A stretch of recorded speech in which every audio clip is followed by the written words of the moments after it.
عزتمندو د خپل حفاظت دپاره د خپل بدن د حفاظت دپاره د قرآن کریم یو سورت دی چې ډېر زیات مجرب دی او ډېر زیات چې کوم دی بهترین سورت دی. نن سبا که موږ تاسو وګورو حالات ډېر زیات خراب شوي دي. ځای په ځای باندې زمونږ خصوصا علما کرام چې کوم دي هغوی ته ډېرې زیاتې مسلې مخې ته راځي او خصوصا چې کوم دی د غیرو د طرفه او د دشمنانو د طرفه په هغوی باندې حملې کېږي. نو د هغې دپاره یو مختصر آیات دی او دا د قرآن کریم آیات دی چې دا د انسان د قبر د عذاب نه د منع کېدو دپاره هم ډېر زیات مجرب دی. د سورة بقرې آیات آخري آیات آمن الرسول نه تر د آخره پورې دا ډېر زیات بهترین دی. کوم انسان چې وایي چې الله جل شانه زما حفاظت وکړي نو دې دا آیات مبارک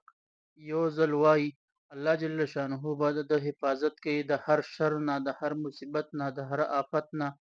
او دې به د الله جل شانه په حفاظت کې وي. نو موږ او تاسو خصوصا څومره علما کرام چې دي، طلبا چې دي،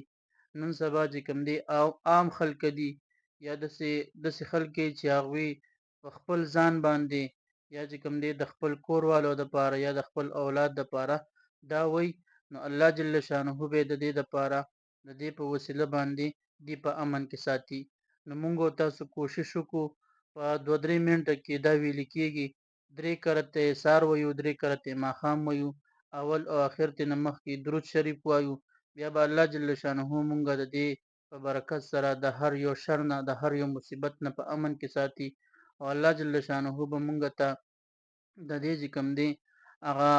حفاظت را نصیب کوي چې موږ د هر بلا نه، د هر شر نه په امن کې شو. نو موږ او تاسو کوشش کوو چې موږ او تاسو ته سورت شروع کړو، په سهار کې مو په ماښام کې